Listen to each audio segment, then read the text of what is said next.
안녕하세요. 새벽이에요. 오늘도 고생 많으셨어요. 이제 천천히 눈을 감고 따뜻한 이야기 속으로 들어가 볼까요? 옛날 조선 한양의 어느 마을. 으리으리하다고 소문난 집성촌 안에서도 손꼽히는 부잣집이 하나 있었다. 그 집엔 이대감과 심시부인, 그리고 천신만고 끝에 얻은 아들 하나가 살고 있었다. 그 아들이라는 자는 이태성이라 불리는 20살 먹은 청년이었는데 워낙 귀하게 얻은 자식이라 집안 사람들 모두 떠받들고 키웠다. 그 덕에 어릴 적부터 버릇이 더러워져서 종놈들 머리 꼭대기에 앉아 집안을 휘젓고 다녔다. 문제는 그놈의 심보라는 게 고약하기 짝이 없었다는 거다. 그날도 아침 해가 채 중천에 오르기도 전 대청마루 위에 올라앉은 태성이 고래고래 고함을 질러댔다. 금실이 이것은 또 어디로 간 게냐? 내 분명 집신 말려놓으라 했건만. 이 집 종손이 그리 우습디? 행랑채 아래서 태성의 고함을 들은 여종 금실이가 두 손으로 치마를 부여쥐고 불이 났게 달려나왔다. 송구하옵니다, 도련님. 안채 뒷 안에 널어뒀는데 밤새 비가 내려서. 하이고, 집 하나 제대로 못 말려놓고 변명은 거창하군. 입만 살아가지곤. 태성은 씩씩거리며 젖은 집신을 금실이를 향해 획 내던졌다. 집신 끝이 금실이 이마를 정통으로 쳤고 금실이는 그 자리에 털썩 주저앉았다. 이래서야 내가 어찌 바깥 출입을 하겠느냐? 허구한 날 맨발로 다니라고? 그 순간 장독대 근처에서 마당을 쓸던 머슴 효섭이 빗자루를 내려두고 금실이에게 뛰어왔다. 금실아, 괜찮아? 효섭은 수건에 찬물을 적셔와 금실이의 이마를 조심스레 눌렀다. 태성은 그 모습을 흘끗 보더니 입꼬리를 비틀며 빈정거렸다. 하이고, 머슴이 참 다정도 해라. 야 이놈아, 일하라고 데려왔지 연애질하라고 끌고 왔냐? 태성은 집신 하나를 장독대 쪽으로 뻥 차버리고는 방 안으로 들어가 버렸다. 5일장이 서던 어느 여름날이었다. 태성은 머슴 효섭을 데리고 장터길을 걷고 있었다. 효섭은 어려서부터 태성의 뒤를 따르며 종살이를 해온 아이였다. 부채질을 하며 짜증 섞인 얼굴로 하늘을 노려보더니 투덜거리듯 입을 열었다. 이놈의 날은 왜 이리 덥냐?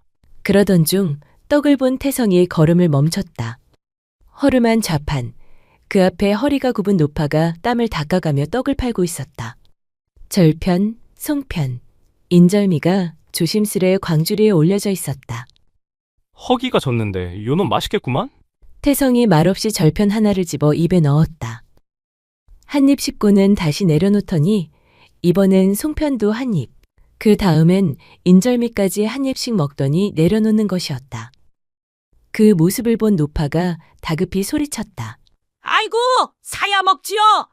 한 입씩 다 먹고 놓으면 내가 이걸 누구한테 팔라고. 그러자 태성이 입을 찡그리며 말했다. 거참 야박하기도 하시네. 맛만 본 거요. 한 입씩 먹었으니 제값 받고 팔 수도 없을 테지. 다 먹은 것도 아니니 내가 돈 줄 이유가 없잖소. 아니, 뭔 이런 도둑놈 심보가 다 있어. 효섭이 난감한 표정으로 중얼였다. 도련님, 어르신께 돈을 드리시는 게 태성이 돌아보며 소리쳤다. 어라 이놈 보게. 머슴 주제에 어디서 훈계질이냐? 이 버르장머리 없는 놈. 노파가 떨리는 손으로 떡을 감싸며 말했다. 내 새벽같이 찜통 안에서 떡을 쪄왔는데 사기꾼이 따로 없구먼. 태성은 이를 갈며 광주리를 발로 찼다. 떡들이 흩어지며 땅바닥에 떨어졌다. 사람들이 수군거리기 시작했다. 또 그 이대감댁 도련님이구만. 어찌 저리 심보가 고약하대. 에구, 저 집안은 망조 들었어. 망조. 태성은 고개를 빳빳이 들고 자리를 떠났고 효섭은 노파에게 다가가 흩어진 떡을 하나하나 주워 담았다. 그리고 품속에서 엽전 몇 냥을 꺼내 노파 손에 쥐어주며 말했다.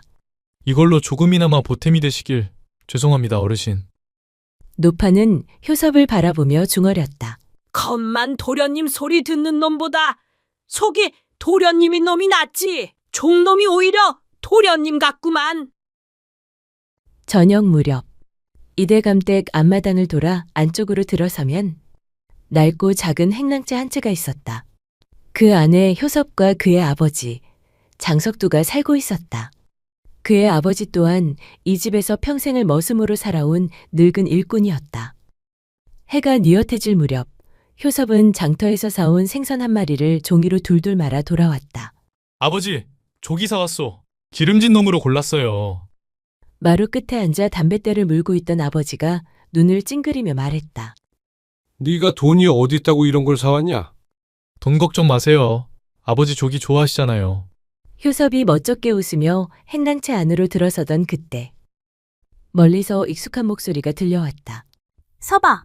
금실이 조심스레 다가와 품속에서 작은 옹기단지를 꺼내자 안에는 막 담근 겉절이가 들어있었다.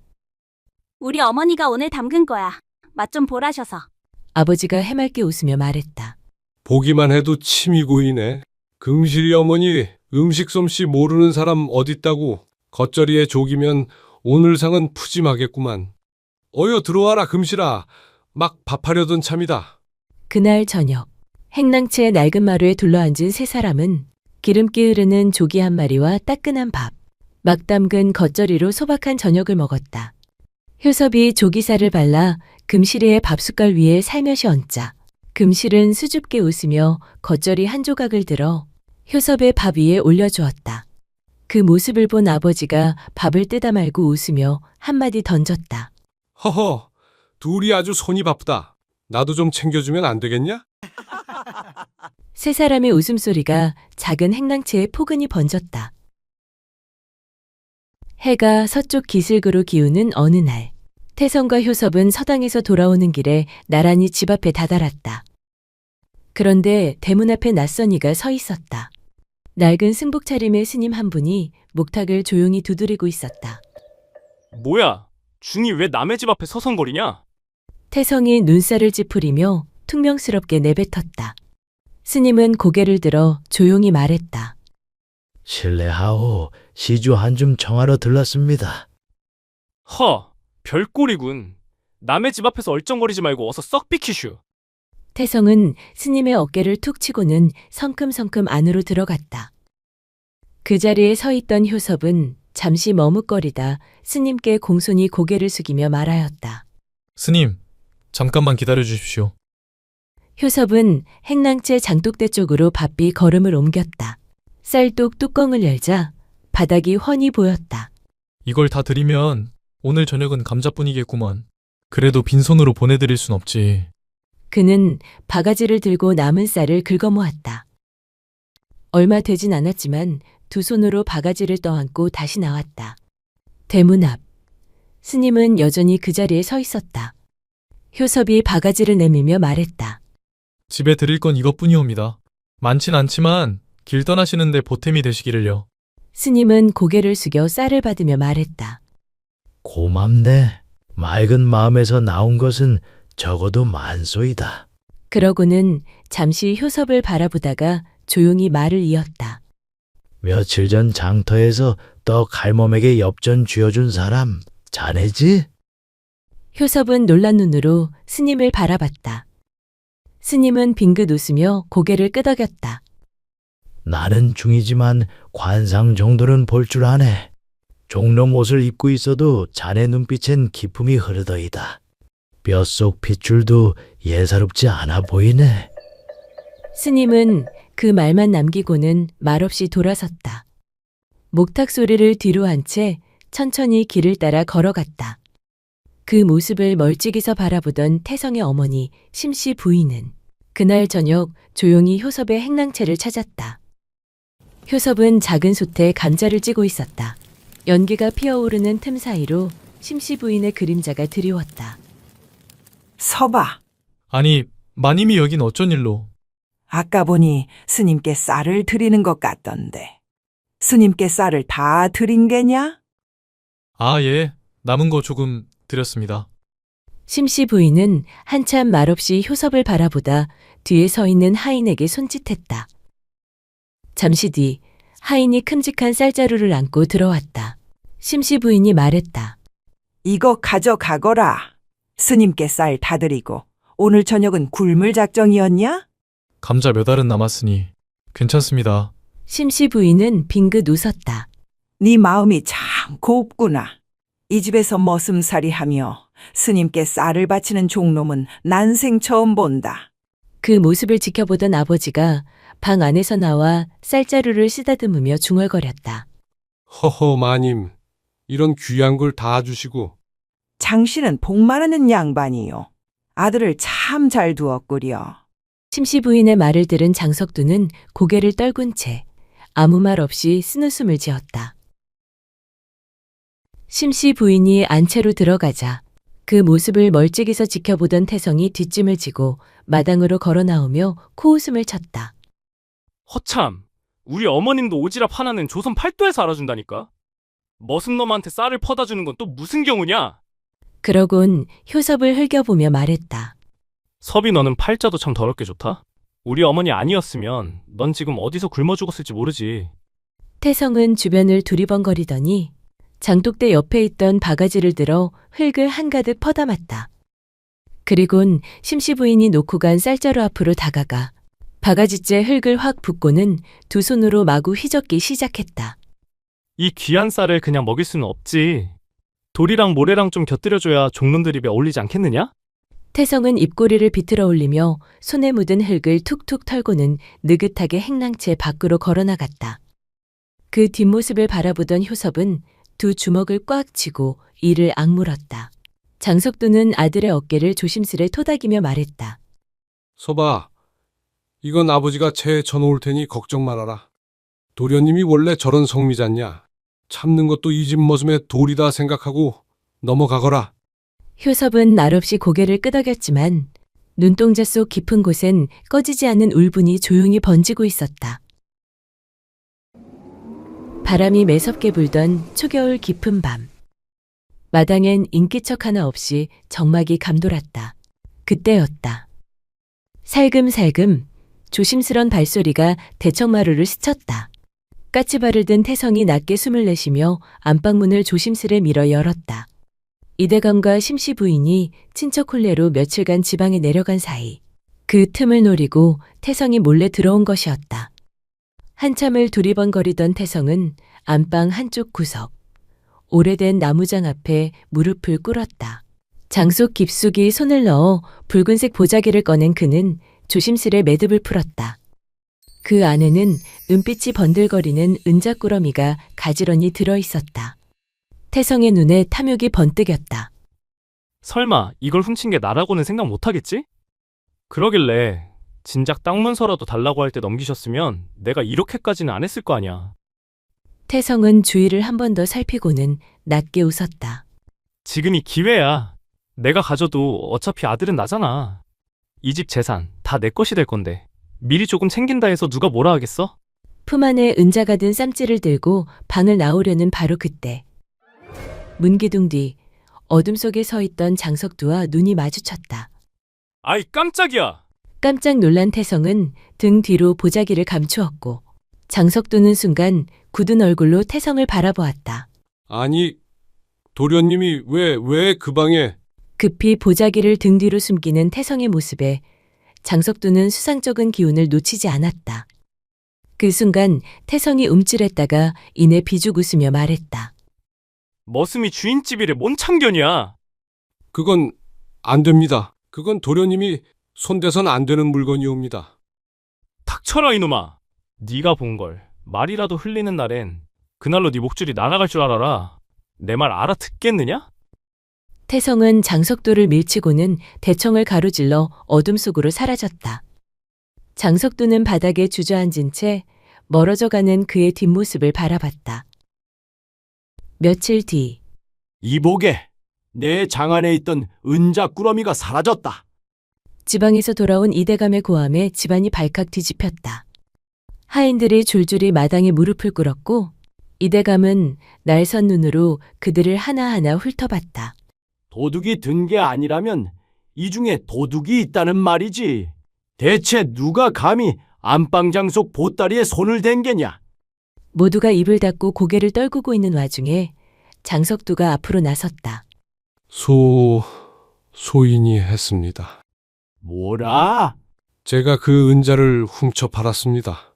살림이 너무 궁해서 그리 했습니다. 죽을 죄를 지었습니다, 대감님.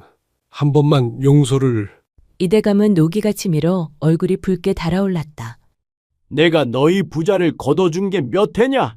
머슴 노릇만 시킨 것도 아니고 밥 굶기지도 않았거늘 감히 이 집 장안에 손을 대다니 이 천하의 파렴치한 놈 당장 매질을 쳐라. 그때 이대감의 옆에서 자신이 훔쳤다는 걸 들킬까 겁에 질려 사색이 된 태성은 장석도가 모든 죄를 뒤집어 쓰자 놀란 눈으로 얼굴이 굳어졌다. 저놈이 왜 거짓말을... 태성은 속으로 얼굴이 굳어진 채 중얼거렸다. 저놈을 어서 쳐라. 하인이 팔을 걷어붙이고 몽둥이를 휘두르는 그 순간 안 됩니다! 효섭이 헐레벌떡 달려오더니 그대로 장복만을 감싸 안았다. 그 모습을 옆에서 바라보던 태성은 두 눈을 부릅뜨고 턱과 손을 덜덜 떨었다. 자신의 짓이 들킬까 심장이 목구멍까지 차올랐다. 저 머슴놈이 나라고 고하면 내가 매질을 당하게 될 텐데. 태성은 속으로 되뇌며 뒷걸음질 쳤다. 안 됩니다. 제발 멈춰주십시오. 하인들이 당황해 매를 들고 멈칫했고 이대감이 버럭 소리쳤다. 아니, 니놈이 감히 이 앞을 가로막는 것이냐? 효섭은 장석두를 꽉 안은 채 눈을 질끈 감았다. 제가 대신 맞겠습니다. 매는 저를 때리십시오. 뭐라? 제 아버지는 그런 분이 아닙니다. 정말 죄가 있다면 저를 치십시오. 좋다. 그렇다면 네 아버지의 죄감 네가 대신 받거라. 매가 효섭의 등을 때렸다. 효섭은 이 악물고 버텼다. 장석두는 그 품에서 눈이 휘둥그레진 채 외쳤다. 서봐, 안 된다. 왜 네가 맞는 거냐? 이게 다. 3대, 4대, 5대. 효섭은 결국 맥없이 쓰러졌다. 내쫓아라. 둘 다 이 집에 발도 들이지 못하게 하여라. 이대감의 말에 하인들이 우왕좌왕하며 움직였고 장석두는 눈물 범벅이 된 얼굴로 효섭을 부축했다. 불빛 아래 방 안. 이게 다 내 잘못이다. 이놈의 애비가 못난 놈이라서. 그때 금실이가 달려왔다. 땀을 흘리며 급히 방에 들어선 그녀는 쓰러진 효섭을 보곤 눈이 휘둥그레졌다. 서봐. 그녀는 눈물을 뚝뚝 흘리며 말했다. 어떻게 된 거야, 이게? 장석두는 마른 입술을 꾹 다물고 결심한 듯 입을 열었다. 금실아, 우리 섭이가 사실은 말이다. 사실은 대감집 도련님이여. 금실이의 눈이 커졌다. 뭐라고요? 이제는 말할 때가 됐다. 너는 대감댁에서 태어난 진짜 종손이다. 난 너를 내 아들과 바꿔치기 한 죄인이여. 그 순간 효섭이 눈을 천천히 떴다. 아버지. 장석두는 눈물을 떨구며 그의 손을 꼭 잡았다. 용서해다오. 서봐. 그보다도 훨씬 전부터 나는 너에게 죄인이었다. 사실은 네가 태어나던 날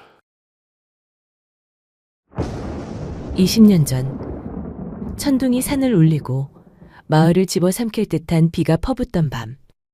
안채에선 심시부인의 해산이 한창이었다. 장석두의 어머니인 산파의 얼굴엔 땀이 줄줄 흘렀다. 아이고 마님, 힘을 더 주셔야지요. 그리고 잠시 뒤 안채에서 약한 울음소리가 들려왔다. 사내 아이요. 하지만 숨이. 심시 부인은 온 기운이 빠져나간 듯 창백한 얼굴로 깊은 잠에 빠져 있었다. 몸을 덜덜 떨던 산파가 심시 부인의 갓난아이를 안고 몰래 이대 감댁에서 행랑채로 허겁지겁 뛰어갔다. 이러다간 집대가 끊겨. 안 돼. 행량채에선 장석두의 아내 역시 막 해산을 마친 참이었다. 작고 연약한 아기가 천조각 위에 누워 작게 우는 소리를 내고 있었다. 그때 문이 벌컥 열렸다. 산파는 품에서 축 늘어진 아기를 안은 채 들이닥쳤다. 석두야, 알을 바꿔야 쓰겄다. 장석두는 눈이 휘둥그레졌다. 어머니, 무슨 소리요, 그게? 내 새끼를 누구 자식이랑 바꾼단 소리요? 산파는 피투성이 치마를 붙잡고 외쳤다. 대감댁 아는 숨도 안 붙어. 이 아는 얼마 살지 못하고 죽을 거요. 허나 네 아들은 울고 있다. 살아있단 소리다. 그렇다고 우리 애를 대감집 아들과 바꾼단 거요? 어머니, 그게 사람 할 짓이요? 장석두의 어머니는 사납게 돌아섰다. 그 얼굴은 번갯불 아래서 괴물처럼 일그러졌다. 너처럼 나처럼 평생 종놈으로 살게 할 거냐? 네 자식도 머슴으로 태어나서 머슴으로 죽게 둘 거냐 말이다. 이건 하늘이 내린 기회여. 그 집 안은 못 살 것이다. 살아도 바깥일 하나 못할 몸일 것이요. 그게 하늘이 정한 거라면 운명을 우리가 바꿔야 쓰겄지. 어머니, 아무리 그래도 산파는 주저없이 조심스레 효섭의 붉은 베넷 저고리를 벗겨 장석두의 아들 태성이에게 입혔다. 어머니, 이건 천벌받을 죄요. 산파는 문을 나서며 말없이 중얼거렸다. 그럼 그 죄, 이 어미가 짊어지고 갈 터니 넌 그냥 입 닫고 있거라. 그녀의 뒷모습이 어둠 속으로 사라졌고 장석두의 아내는 그날로 태성이를 낳고 목숨을 잃었다. 그래, 그날 애비가 그 짓을 저질렀다. 숨을 몰아쉬며 장석두는 고개를 옆으로 돌려 눈을 감았다. 네가 그 집 자식이다. 이대감의 씨가 바로 너였어, 서봐. 내가 네 인생을 망친 게야. 효섭의 눈동자가 흔들리고 손끝이 떨렸다. 말도 안 됩니다. 그럼 아버지는 왜 지금껏 태성이가 절이 된 것도 다 내가 벌 받는 게지. 사실 그 은자 말이다. 그건 내가 훔친 게 아니었다. 그날 태성이가 그걸 훔쳤다. 아비랍시고 내가 대신 죄를 뒤집어 썼다. 근데 네가 이 꼴을 당하게 만들 줄은. 그는 한쪽 눈가에 뜨거운 물기를 느끼며 입술을 질끈 깨물었다. 지금이라도 네 자리를 찾아가거라. 내 죄는 닳게 받을 테니 너는 이대감 댁의 아들로 그리 살아야 한다. 효섭은 그의 손을 꼭 잡은 채 뜨거운 눈물을 훔쳤다. 다음 날 아침, 장석두는 장속 깊이 숨겨두었던 낡은 천 하나를 꺼냈다. 그 안에는 자수가 놓여진 해묵은 천 한 장이 곱게 접혀 있었다. 누워있는 효섭이를 말없이 바라보던 그는 그 천을 품에 넣고 이대감댁 안채를 향해 발걸음을 옮겼다. 대문을 지나 마당으로 들어서자 대청마루에 걸터 앉아있던 태성이가 콧방귀를 끼며 비웃었다. 도둑놈 주제에 여긴 또 왜 기어들어왔느냐? 설마 내가 무릎이라도 꿇고 니놈한테 고맙다고 할 줄 알았느냐? 허허, 니놈이 내가 훔쳤다고 떠들어봤자 믿어줄 사람이 있겠느냐? 그 말이 채 끝나기도 전에 장석두가 이를 부득부득 갈며 버럭 소리쳤다. 이 벼락 맞을 놈아! 태성의 얼굴이 확 일그러지며 소리쳤다. 뭐야, 이놈이 미쳤나?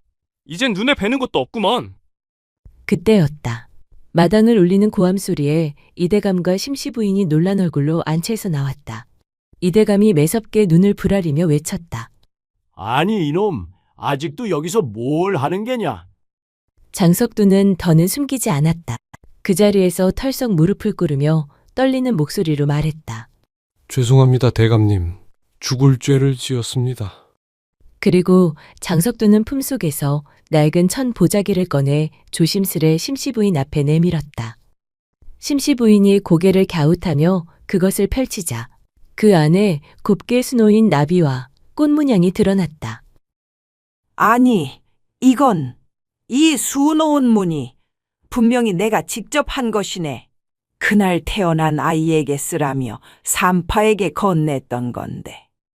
심씨 부인의 두 눈이 휘둥그레지며 장석두에게 물었다.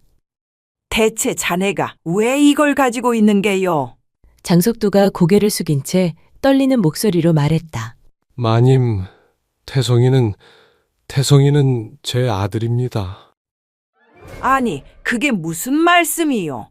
심씨 부인의 얼굴이 하얗게 질렸다. 그 순간 이대감이 버럭 소리쳤다. 뭐라? 이놈이 지금 무슨 헛소리를 하는 게냐? 모두의 시선이 일제히 태성을 향했다. 태성은 분노에 찬 눈빛으로 다가오더니 장석두의 멱살을 움켜잡고 소리쳤다. 이놈이 지금 그 입으로 무슨 말을 짓거리는 게냐? 그러자 장석두는 눈을 질끈 감고 외쳤다. 너는 이대감 댁 아들이 아니라 이 집 머슴 장석두의 아들이란 말이다, 이놈아. 순간 마당에 정적이 흘렀다. 태성의 손이 멈췄고 모두 숨을 죽였다. 장석두는 힘겹게 말을 이었다.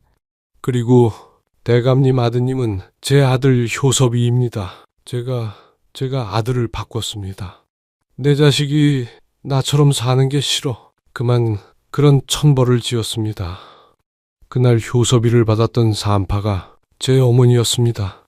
같은 날, 같은 시각에 마님께서 낳으신 아들과 제가 낳은 제 아들을 바꿨습니다. 순간 마당이 얼어붙은 듯 조용해졌다. 장석두는 더 낮은 목소리로 더 또렷하게 말했다. 제 죄는 달게 받겠습니다. 하지만 늦었더라도 효섭이는 이제 머슴이 아니라 이 집 대감님 댁의 자식으로 그 자리를 되찾아야 합니다. 심씨 부인은 그 자리에 털썩 주저앉았고 이대감은 덜덜 떨리는 두 손을 움켜쥐었다. 이게 정말이냐? 지금 네놈 말이 사실이라면 나는 절대 널 용서치 않을 것이다. 그때였다. 힘겹게 몸을 이끌며 마당으로 효섭이 들어섰다. 효섭은 장석두 곁에 무릎을 꿇더니 고개를 깊이 숙이고 조용히 입을 열었다. 저희 아버지 부디 용서해 주십시오. 비록 큰 죄를 지은 분이지만 그동안 저를 정성껏 키워주신 제 아버지입니다. 심씨 부인의 눈에서도 조용히 눈물이 흘렀다. 서봐, 네가 내 아들이었구나. 어쩐지 널 보면 남 같지가 않았다. 그 한마디에 마당 가득 울음이 번졌다. 누구도 입을 떼지 못하고 고개를 떨궜다.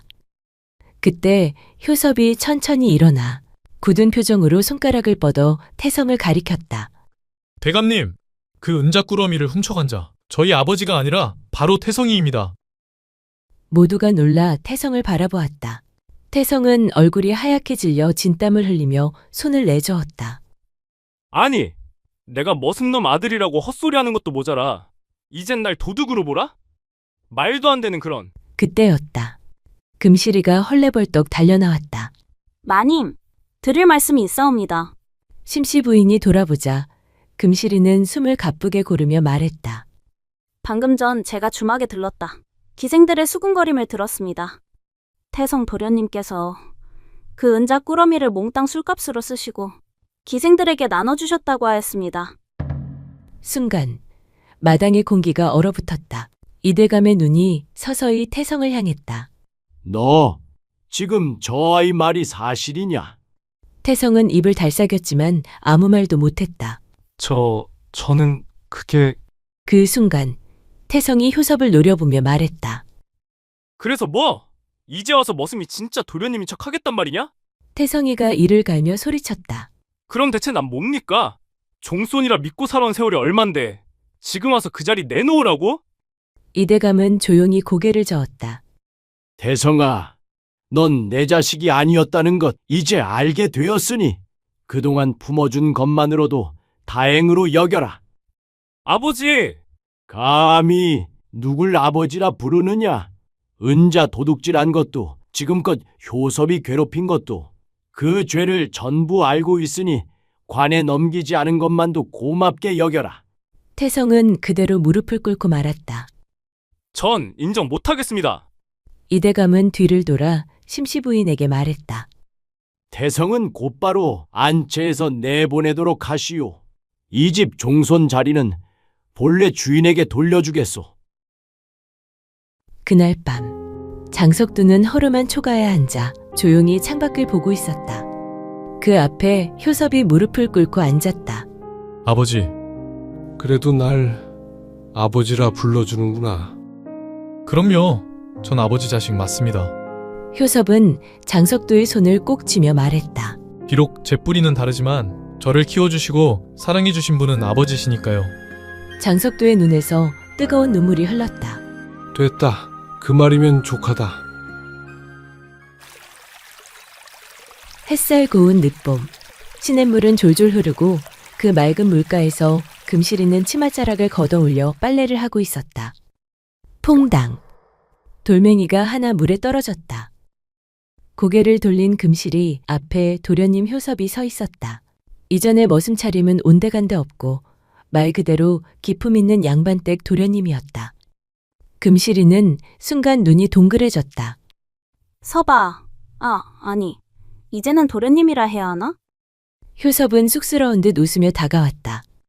괜히 어색하게 왜 그래? 근데 진짜 양반 같다. 이렇게 입으니까. 금실이의 눈엔 장난기가 돌았다. 그러다 이내 눈동자가 살짝 흔들렸다. 이젠 진짜 멀어질까봐. 그게 좀 겁이 나. 효섭은 날없이 금실이 앞에 앉았다. 조용히 그녀의 손을 잡았다. 금실아. 응? 고맙다. 정말 고맙다. 그동안 곁에 있어줘서. 금실이가 말없이 고개를 끄덕이자 효섭이 살짝 웃었다. 우리 혼인하자. 금실이의 눈이 커졌다. 입술이 달싹였지만 아무 말도 나오지 않았다. 효섭은 이어 말했다. 내가 널 더 행복하게 해줄게. 이제 더는 머슴도 아니고 도련님 소리 듣는 사람으로만 살고 싶지도 않아. 그저 네 곁에 있는 사람이고 싶어. 허나, 이젠 넌 나와는 다르잖아. 넌 양반댁 종손이고 나는 그저 여종인데. 나 같은 게 감히 너랑. 금실아, 나는 네가 무슨 옷을 입든 어디에 있건 내 맘은 늘 같아. 처음부터 지금까지 넌 나한테 하나뿐이었으니까. 금실이의 눈가에 눈물이 살짝 맺혔다. 그러다 결국 밝게 웃으며 말했다. 그래, 좋다. 근데 그 도련님 옷 좀 벗고 와라. 내가 혼인하려는 건 그때 그 집신 신고 도리깨 짊어지던 섭이니까. 효섭이 웃으며 말했다. 그래도 오늘은 이 옷 좀 입고 있어야겠다. 금실이 너한테 제일 멋있어 보이고 싶어서. 시냇물은 여전히 흐르고 햇살은 두 사람의 어깨에 따뜻하게 내려앉았다. 아버지, 이번에 구운 항아리들 색이 유난히 곱구만요. 오늘은 손님이 끊이질 않겠어요. 가을 장날 아침, 봉식이는 술에 가득 실은 옹기를 조심스레 끌며 아버지 뒤를 따랐다. 22, 키가 훤칠한 청년의 이마에 땀방울이 송골송골 맺혔다. 아버지는 말없이 고개만 끄덕였다. 50년 세월을 흙과 불에 바친 손은 거칠었지만 그 손이 빚은 옹기들은 매끈하고 단단했다. 장터에 자리를 잡자 봉식이는 능숙하게 그릇들을 크기별로 늘어놓았다. 햇빛에 비친 유약이 반들반들 윤이 났다. 저기 봉식이네 독이구만. 저 집 독은 김치가 안 쉬어.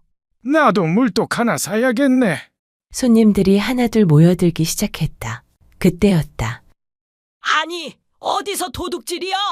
장터 저편에서 고함이 터지자 사람들이 벌떼처럼 몰려들었다. 봉식이는 웅성거리는 소리에 고개를 들었다.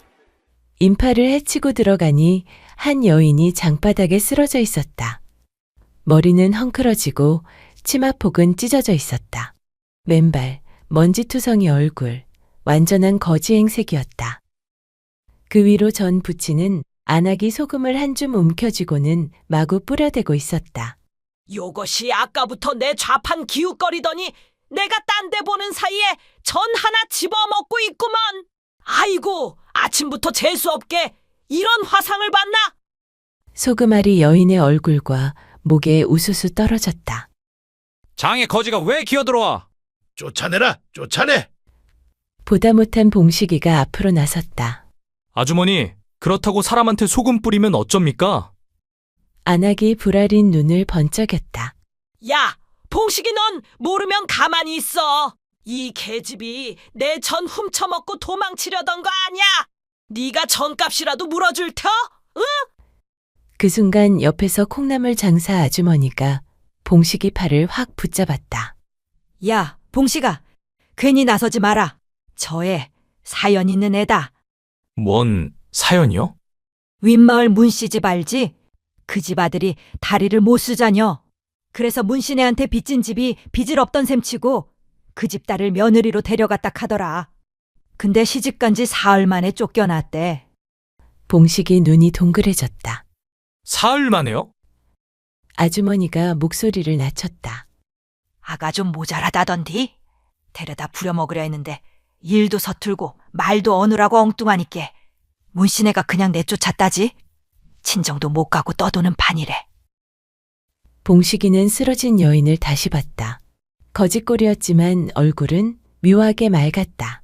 바로 그때였다. 봉식아. 낮고 묵직한 목소리에 사람들이 고개를 돌렸다.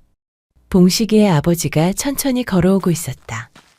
손에는 따끈한 국밥 한 그릇이 들려 있었다. 그는 쓰러진 여인 앞에 쪼그려 앉아 조용히 말했다. 이리 오너라, 처자야. 밥은 먹어야 살지 않겠나? 아버지는 국밥을 건넸다. 뜨겁다. 천천히 먹어라.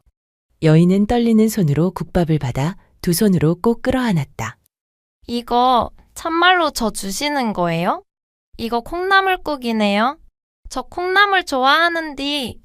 그러다 숟가락을 들어 한 입 뜨자 순간 얼굴이 환하게 밝아졌다. 사람들이 어이없어 웃었다. 아까까지 쓰러져 있던 처녀가 갑자기 방긋 웃으며 말했다. 고맙구만요. 저는 말순이라 해요. 그 말투는 어눌했지만 맑았다. 봉식이는 그때 처음으로 저 애는 거지라기보다 아이 같구나 싶었다. 해가 기울자 장이 파했다. 봉식이와 아버지는 팔고 남은 옹기들을 수레에 실었다. 아버지, 오늘 장사 괜찮았지요?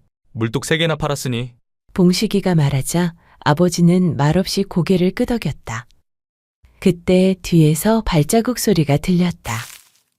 봉식이가 수레를 끌다 말고 뒤를 획 돌아봤다. 말순이가 여전히 몇 걸음 뒤에서 희죽거리며 따라오고 있었다. 아버지, 저 처자는 왜 따라옵니까? 나야 모르지. 그냥 놔둬라. 조금 더 걷자 발자국이 가까워졌다. 저기, 왜 자꾸 우리 뒤를 따라오는 거요? 밥그릇 하나 내밀었다고 잠자리까지 주는 줄 아슈? 그만 따라오쇼. 봉식이 투덜대며 말하자 말순이가 멈춰서서 눈을 동그랗게 떴다. 지는 그냥 길 따라가는 것 뿐이구만요. 길이 있으면 그냥 걷는 거지. 사람 있다고 돌아가라는 법 있남요? 봉식이가 벙쪄서 말을 잃자 말순이는 양손을 허리에 척 올리고 아무렇지도 않게 말을 이었다. 이 길이 오라버니 이름 써붙인 길도 아닌데 지가 허락받고 가야 되나요? 그리고는 희죽 웃으며 덧붙였다. 게다가 오라버니가 앞서가시니 지가 따라가면 바람도 덜 맞고 좋잖아요. 봉식이는 어이없어 헛웃음을 쳤다. 참나, 세상 태평도 저리 태평하네. 아버지, 저 애 좀 쫓아와 보냅시다. 하지만 아버지는 그저 수레를 끌며 앞만 보고 걸었다. 허허, 가만두거라. 저 애도 갈 곳이 있겠지? 한참을 걸어 드디어 봉식이네 초가집이 보였다. 집이 보일 무렵 봉식이는 뒤를 돌아봤다. 말순이가 보이지 않았다. 아버지, 그 처자 갔나 봅니다. 그럼 이제 들어가죠. 두 사람은 수레를 마당에 세우고 대문을 열고 들어섰다. 그때 대문 틈에서 눈 하나가 삐죽 나왔다. 으악! 봉식이가 깜짝 놀라 물러섰다. 말순이었다. 눈만 빼꼼히 내민 채 희죽희죽 웃으며 대문 틈으로 안을 들여다보고 있었다. 아이고, 좋은 집에 사시는구만요. 그때 어머니가 걸레를 들고 나오다 그 장면을 보고 소리를 질렀다. 아니, 누군디 남의 집 대문에 붙어서 훔쳐본다냐? 어머니의 비명에 방 안에서 쿵 하고 책 떨어지는 소리가 났다. 잠시 뒤 방문이 벌컥 열리며 봉식이의 동생 봉수가 허둥지둥 뛰쳐나왔다. 손에는 아직 펼쳐진 책 한 권이 들려 있었다. 아니 어머니, 뭔 일인데 그리 놀라소? 귀신이라도 봐. 봉수가 대문 쪽을 보더니 눈이 휘둥그레졌다. 근데 저 여인은 누구래요? 말순이는 놀라기는커녕 오히려 활짝 웃으며 손을 흔들었다. 집이 참말로 예쁘네요. 봉수가 한 발 물러서며 중얼거렸다.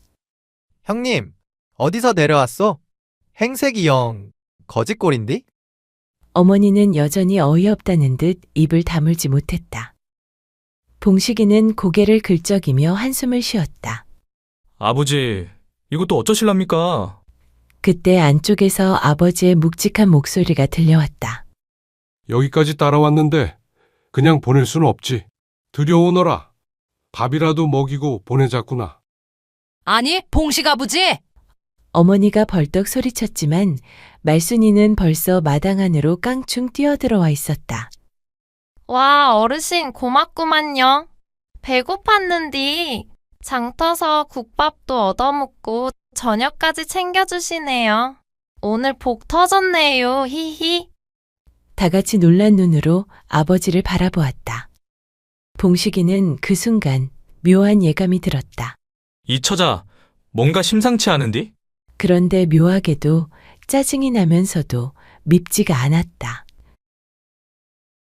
말순이가 들어온 지 사흘째 되는 날, 마당에는 가을 햇살이 따사롭게 내리쬐고 있었다. 언덕 아래 가마터 앞에서 봉식의 아버지는 붉은 흙덩이를 이겨내며 땀을 훔쳤고, 말순이는 옆에서 호기심 가득한 얼굴로 온기를 만지작거렸다. 우와, 이거 엄청 매끈해요. 돌멩이 같은데 반들반들하네요. 말순이는 항아리를 쓰다듬으며 감탄하자 봉식이 인상을 찌푸리며 말했다. 그거 만지지 말지? 아직 유약이 다 안 말랐구먼. 유약이요? 그게 뭔데요? 먹는 거예요? 달달한 건가? 말순이가 항아리를 양손으로 들어올리려는 순간 마치 천둥이 떨어진 것 같은 소리가 가마터를 울렸다. 새로 구운 항아리 하나가 산산조각 났다. 아이고야, 내 독. 사흘 밤낮을 불지펴 구운 독이. 아버지는 두 손으로 얼굴을 감싸며 그 자리에 주저앉았다. 이거 깨지면 안 됐던 거였어요? 말순이는 깨진 파편을 주워들며 천진난만하게 웃었다. 봉식이가 얼굴을 붉히며 씩씩거렸다. 항아리가 쌀 한 대 값인데 지금 웃음이 나와요?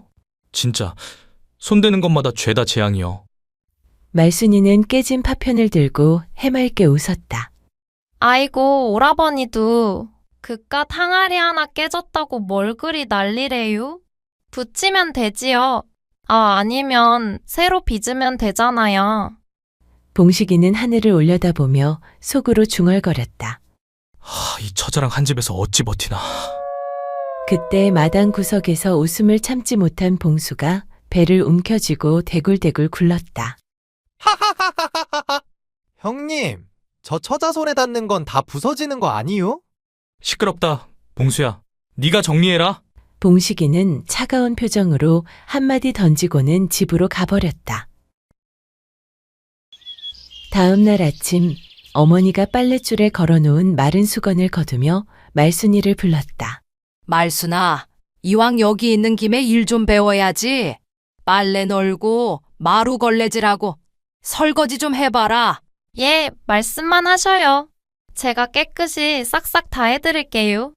말순이는 두 주먹을 불끈 쥐며 의욕 넘치게 대답했다.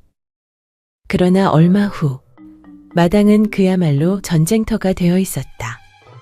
어머니가 정성스럽게 빨아놓은 하얀 이불보와 적삼들이 진흙투성이 걸레가 되어 마당에 널브러져 있었고, 부엌에서는 된장국이 가마솥 밖으로 주르륵 흘러넘쳐 바닥이 온통 갈색 물바다가 되었다.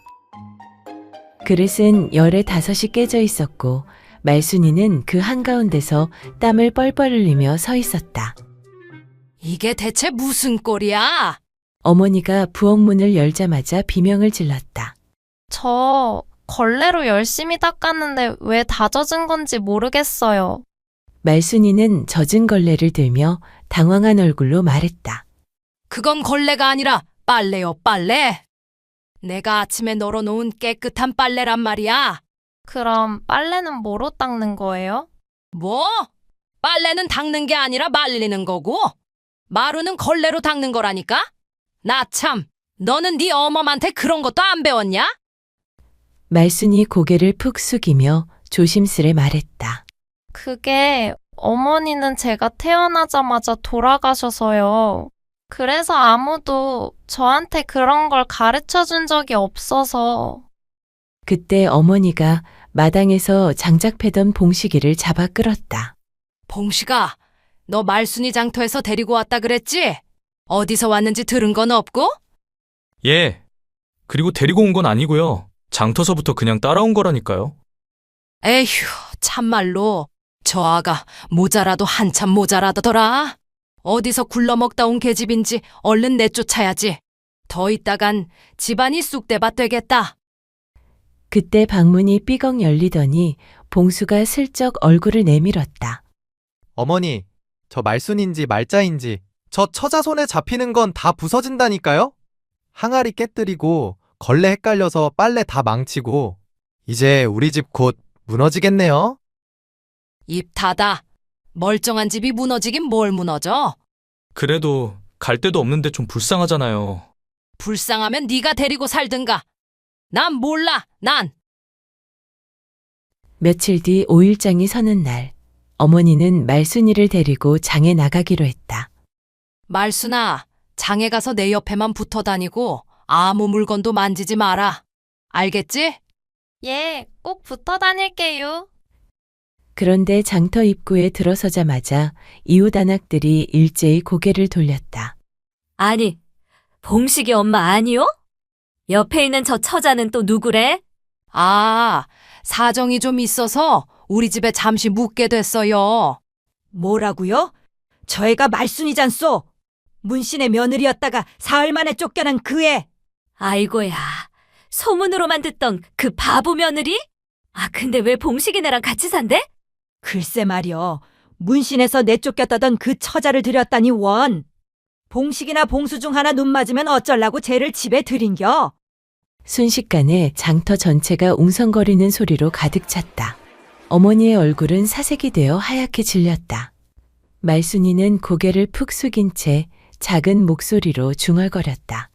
죄송해요. 일부러 말씀 안 드린 건 아닌디. 그날 저녁 해가 지고 어둠이 깔릴 무렵 어머니는 집으로 돌아오자마자 대문을 쾅 닫아버렸다. 내가 이런 망신을 당할 줄이야. 장터에서 사람들이 다 쑥덕거리는 게 들렸다고.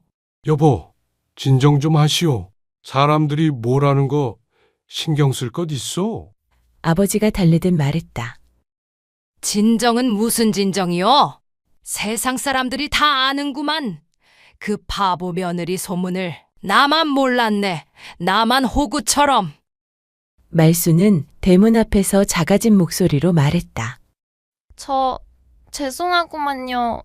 제가 나갈게요. 더 이상 패 끼치지 않을게요. 그녀는 작은 보따리 하나만 들고 집 밖으로 천천히 걸어 나갔다. 밤바람이 차갑게 불어왔다. 말수는 담벼락 밑에 웅크리고 앉아 무릎을 끌어안았다. 밤이 깊어갔다. 달빛이 마당을 은은하게 비추고 있었다. 봉수가 방문을 살짝 열고 담 너머를 내다보았다. 말수는 여전히 그 자리에 웅크리고 앉아 있었다. 아이고, 저러다 얼어 죽겠구만.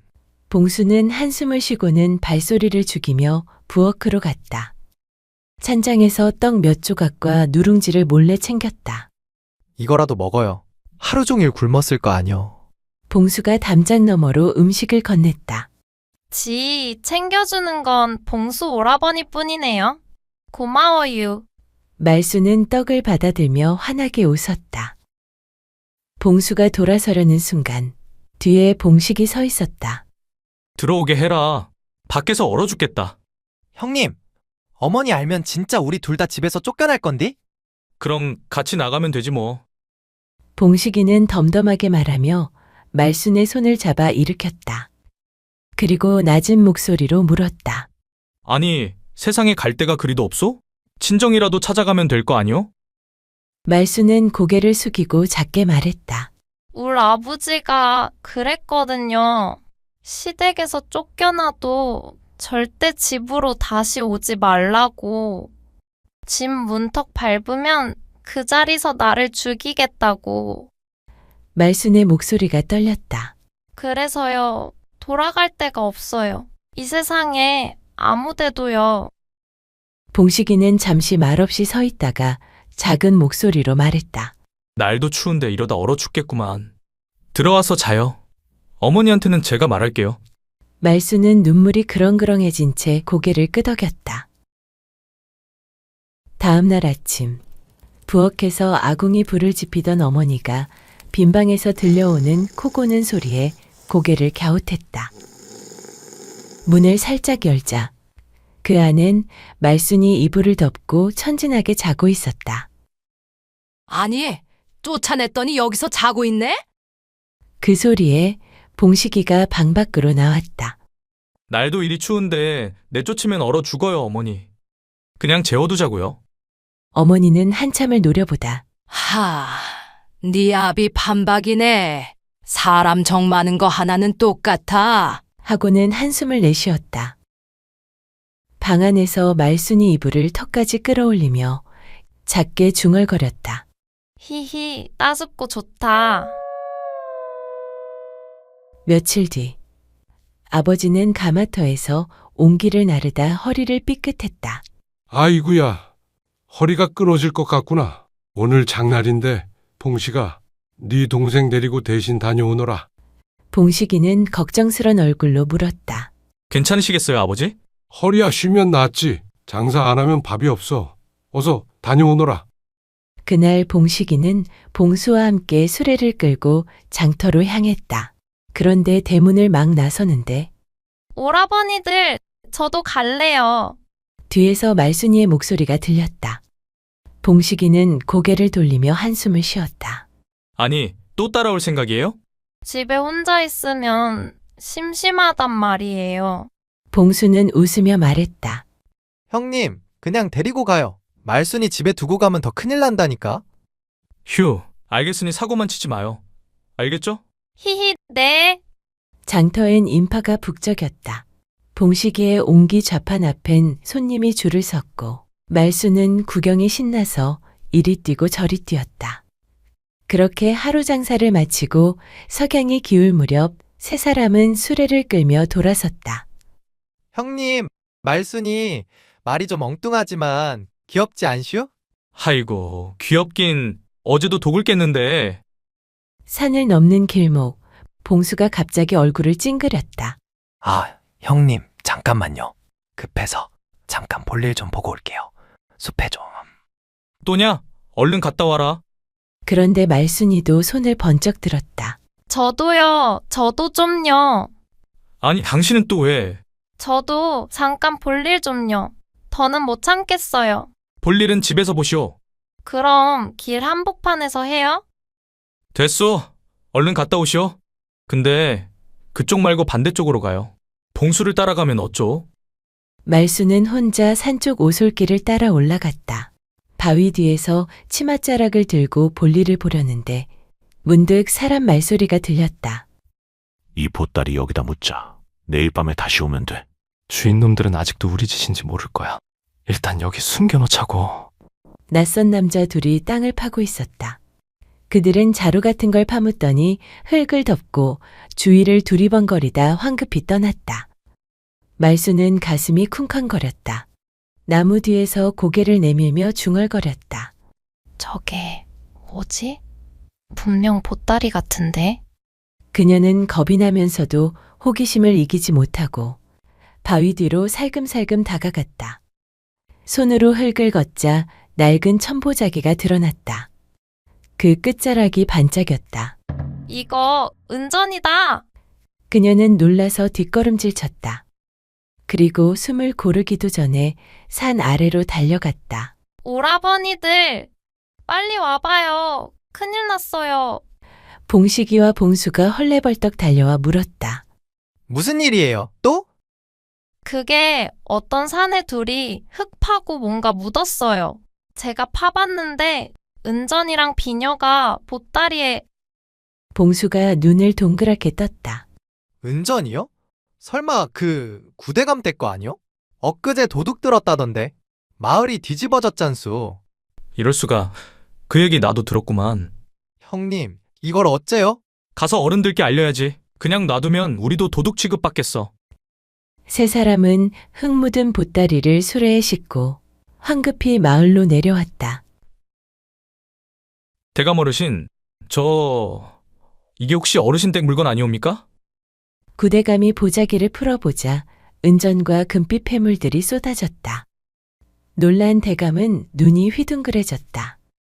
아니, 이걸 어디서 찾았단 말이냐? 이건 제가 산속에서 우연히 본 거예요.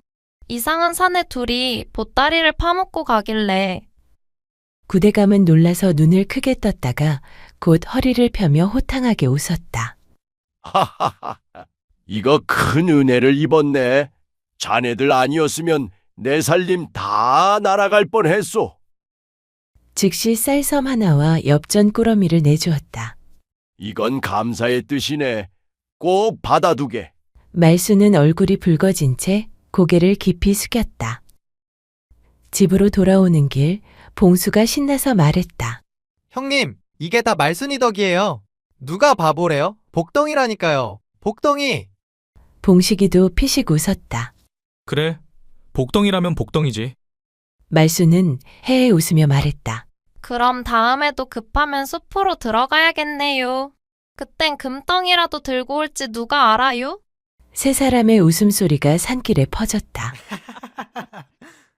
며칠 뒤 마을 우물가에서 처녀들 사이에 은밀한 수군거림이 돌기 시작했다. 특히 봉식이를 어릴 적부터 짝사랑하던 양시댁 춘옥이 가장 시끄러웠다. 그 바보 처녀가 봉식 오라버니랑 한 집에 산다며? 춘옥이 물동이를 내려놓으며 인상을 찌푸렸다. 그러니까 게다가 밤에 같은 방에서 지낸다는 소문도 있던데? 보통 사이가 아니라더라. 옆에 있던 처녀가 속삭였다. 아이고 세상에. 그러다 눈 맞으면 어쩌려고. 그것도 그 모자란 처녀랑. 그러게요. 장 터서 주워온 처녀 하나 때문에 온 마을이 시끄럽다니까. 춘옥의 질투심이 활활 타오르기 시작했다. 언니들, 우리 그냥 두면 안 될 것 같아요. 좀 혼내줘야 하지 않을까요? 혼내주긴 뭘 혼내줘? 우리가 뭐 어떻게 하는데? 제게 좋은 방법이 있어요. 며칠 후 얼음장같이 추운 겨울밤, 춘옥이 말순을 불러냈다. 말순아, 봉식 오라버니가 뒷산 헛간에서 너 찾으신대? 봉식 오라버니가요? 왜 그러신데요? 글쎄, 급한 일이 있다나 봐. 빨리 가봐. 말순은 아무 의심 없이 따라갔다. 허름한 헛간 앞에 도착하자 춘옥과 친구들이 말순을 밀어넣고는 밖에서 문을 걸어 잠가버렸다. 문이 안 열리네. 오라버니, 여기 계세요? 집에서 말씀하면 되지. 이렇게 으스스한 곳에 왜 보자고 하신 거래? 차가운 바람이 틈새로 스며들었다. 말순은 몸을 웅크리며 중얼거렸다. 춥다. 언제 오시려나? 한편 집에서는 봉식이 말순을 찾고 있었다. 말순이 어디 갔어? 저녁 먹을 시간인데. 몰라. 아까 누가 부르더니 나갔는디? 봉식의 눈빛이 순간 차갑게 변했다. 누가 불렀는데? 춘옥이었던 것 같은데? 봉식과 봉수는 동시에 눈을 마주쳤다. 형님, 설마. 봉수야, 가자! 두 형제는 황급히 집을 나섰고 마을은 그날 밤 발칵 뒤집히기 시작했다. 차가운 겨울밤, 봉식과 봉수는 횃불을 들고 마을 골목을 뛰었다. 얼굴이 얼얼할 만큼 찬바람이 매섭게 몰아쳤다. 형님, 저쪽 골목도 봤는데 없어. 없다고? 그럼 장터 쪽은? 거기도요. 아무데도 안 보여요. 두 사람은 온 마을을 샅샅이 뒤졌다. 우물가 방앗간 뒤 나루터 언덕까지. 하지만 말순의 그림자조차 보이지 않았다. 봉수가 숨을 헐떡이며 말했다. 형님, 마지막으로 뒷산 헛간 한번 가보지요. 봉식은 잠시 숨을 고르고 고개를 끄덕였다. 둘은 횃불을 들고 눈길을 헤치며 뒷산으로 향했다. 산등성이 넘어 바람결에 희미한 소리가 섞여 들렸다. 바람아, 불지 마라. 추워 죽겠다. 봉식의 눈이 번쩍 떴다. 말순이다! 둘은 동시에 달려갔다. 봉식이 문을 세차게 걷어찼다. 쾅! 낡은 나무 문걸쇠가 덜컥 부러지며 문이 활짝 열렸다. 말순아! 오라버니들, 왜 이제 왔어요? 춘옥 언니가 가보라길래.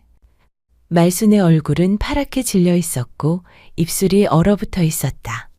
도대체 뭘 믿고 이런데 혼자 와 있는 거요? 봉수가 재빨리 말했다. 형, 어봐요. 얼른 데려가요. 말순은 봉식의 등에 엎이며 떨리는 목소리로 중얼거렸다. 또 살려주셨네요. 오라버니는 제 복인가 봐요. 다음 날 새벽, 봉식과 봉수는 굳은 얼굴로 양시댁 대문을 두드렸다. 춘옥이, 너 당장 나와라. 양씨가 놀라 문을 열며 소리쳤다. 아니 이게 무슨 일이여? 새벽부터 남의 집 문을 그렇게 두드리면 쓰나? 봉식이 이를 악물었다. 당신 딸이 말순이를 헛간에 가둬 얼어 죽게 할 뻔했습니다. 그 말에 양씨가 깜짝 놀라며 고개를 돌렸다. 안쪽 방문이 열리며 춘옥이 천연덕스러운 얼굴로 나왔다. 그게 무슨 말씀이세요? 전 그런 적 없어요. 그럼 어젯밤 헛간에 말순이를 가둔 게 네가 아니라는 말이냐? 제가 왜 그런 짓을 해요? 그냥 말순이가 봉수 오라버니 찾는다길래 혹시 뒷산에 계신가 해서 알려준 것뿐인데요. 그때 골목 쪽에서 어린 정림이가 숨을 헐떡이며 달려왔다. 거짓말! 제가 다 봤어요. 봉수가 다급히 물었다. 정림아, 정말 네가 본 게 맞느냐? 네! 저 그날 밤 토끼풀 뜯으러 갔다가 봤어요. 춘옥 언니랑 친구들이 말순 언니를 헛간에 밀어넣고 킥킥대면서 문을 걸어 잠그고 도망갔어요. 주변이 술렁였다. 문 밖으로 마을 사람들이 하나 둘 모여들었다. 아이고야 세상에. 혼자서 봉식이 그리 따라다니더니 질투가 무섭긴 무섭다니까. 춘옥이가 그런 짓을 했다고? 춘옥이 얼굴이 새파랗게 질리더니 두 손을 모으며 울먹였다. 그냥 장난이었어요. 조금 놀려줄 생각이었는데. 봉식의 주먹이 부르르 떨렸다. 그의 눈동자는 차가웠다. 장난으로 사람을 얼려주기로 했단 말이냐? 양씨는 그제야 얼굴이 창백해져 고개를 숙였다. 미안하오. 우리 딸이 철이 없어서 그만. 봉식은 천천히 고개를 저었다. 철이 없는 게 아니라 마음이 비뚤어진 거요. 말수는 사흘 동안 알아누웠고 어머니는 밤새 이마에 열을 닦아주며 한숨을 쉬었다. 이 가엾은 것 내가 너무했구먼. 아버지는 빚 대신 팔아넘기고 시댁에선 사흘 만에 소박 맞고 에휴 말순이 팔자도 참 기구하구먼. 봉식은 방문 앞에 등을 기대고 앉은 채 밤을 새웠다. 봉수가 이불을 들고 다가왔다. 형님, 이불이라도 덮지요? 말순이보다 형님이 먼저 얼어 죽겠소. 봉식이 짧게 헛기침을 했다. 괜한 소리 말고 들어가 자라. 형님이 저렇게 사람 챙기는 거 처음 봤단 말이지. 봉수가 장난스레 말하고는 웃었다. 그러자 봉식은 말없이 고개를 돌렸지만 귀끝이 살짝 붉어져 있었다. 사흘째 되는 날, 말순이 눈을 떴다. 여기가 어디요? 정신 차렸구나. 내가 누군지 알아보겠어? 우리가 얼마나 걱정했다고. 얼마 뒤 아버지가 조심스레 죽 한 그릇을 들고 들어왔다. 김이 모락모락 올라오는 냄새가 방 안을 따뜻하게 감쌌다. 말순아, 이거 한술 떠보거라. 속도 좀 풀리고 기운도 나겠지. 말순이 눈을 동그랗게 떴다. 이걸 어르신이 직접 끓이신 거예요? 아버지는 헛기침을 하며 말했다. 누가 끓이면 어떠냐? 우리 식구 다 너 걱정했구나. 말순은 그 말을 듣는 순간 손으로 입을 가리며 눈시울이 붉어졌다. 저 같은 계집이 뭐라고. 다들 이렇게 챙겨주시니 눈물 나잖아요. 그때 어머니가 말했다. 아휴 뭘 울고 그래 청승맞게. 이제 식구니까 걱정하는 건 당연한 거지. 그렇게 계절이 돌고 돌아 봄 저녁의 마당엔 별빛이 내려앉았다. 봉식과 말수는 마루 끝에 나란히 앉아 하늘을 올려다보았다. 저기 저 별이 제일 밝아요. 그래도 내 눈엔 말순이가 더 빛나지. 말순이 눈을 동그랗게 뜨더니 웃었다. 아이 참 오라버니도 은근히 능글맞은 데가 있다니까. 그때 뒤쪽에서 봉수가 뻥 하고 기침을 하며 나타났다. 허허, 별이 밝은 게 아니라 형님 눈빛이 더 반짝이는디? 연애질도 참 고상하게 하시네. 말순이 깔깔 웃으며 봉수를 향해 말했다. 봉수 오라버니 지금 질투하는겨? 그럼 별 하나 떼다가 드릴게요. 봉식이 피식 웃으며 말했다.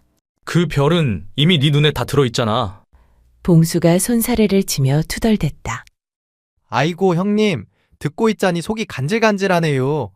내 짝은 대체 어디 있는겨? 난 이러다 평생 옹기만 닦다 늙겠네 원. 그때 아버지가 마루 안에서 소리쳤다. 야, 그 옹기가 너희 밥그릇이야. 잘 닦으면 복이 오지. 5해가 흘렀다. 따스한 봄볕 아래 가마터에서 흙을 반죽하는 여인의 손끝이 정성스러웠다. 이제는 봉식보다 더 매끄럽게 그릇을 빚는 말순이었다. 허허, 이제는 내가 배워야겠구먼. 네 손이 나보다 흙을 더 잘 다뤄. 그때 마당 끝에서 어린아이가 깔깔거리며 달려왔다. 아기 손에는 작은 옹기 뚜껑이 들려 있었다. 엄마, 나도 만들래요. 뒤에서 봉수가 손을 허리에 얹고 말했다. 형, 딸내미가 하는 짓이 영 형수판박이라니까? 모두가 웃었다. 가마의 불길이 이글거렸고 붉은 흙빛 속에서 가족의 얼굴이 따뜻하게 빛났다. 옛날 옛적 한 마을에 우애 좋기로 소문난 형제가 살고 있었다. 형제는 어릴 적에 부모를 먼저 떠나보냈다. 형님, 이제 어머니까지 없으면 우린 누가 돌봐? 어린 만수가 울먹이며 말했을 때 형 만복이 동생의 손을 꼭 잡았다. 만수야, 형님이 있는데 뭔 걱정이야. 너는 내가 무슨 일이 있어도 책임질 테니 걱정 말어. 그 말 한마디로 형제들은 서로를 부모 삼아 살아왔다. 가난한 살림의 낡은 초가집이었지만 그들은 그렇게 서로를 의지하며 살았다. 추운 날엔 서로를 끌어안고 잠을 잤고 배고픈 날엔 죽 한 그릇을 떠놓고 숟가락을 번갈아 들며 나눠 먹었다. 그렇게 시간이 흘러 형제는 어느덧 장성했다. 힘이 장사였던 형 만복은 나무꾼이 되었다. 덩치는 커지고 배도 제법 나왔지만 산에만 들어가면 도끼질 하나는 야무졌다. 쾅! 나무가 쓰러질 때마다 만복은 괜히 어깨를 으쓱했다. 아우야, 봤제? 이게 그냥 나온 힘이 아니여. 동생 만수는 손재주가 남달랐다.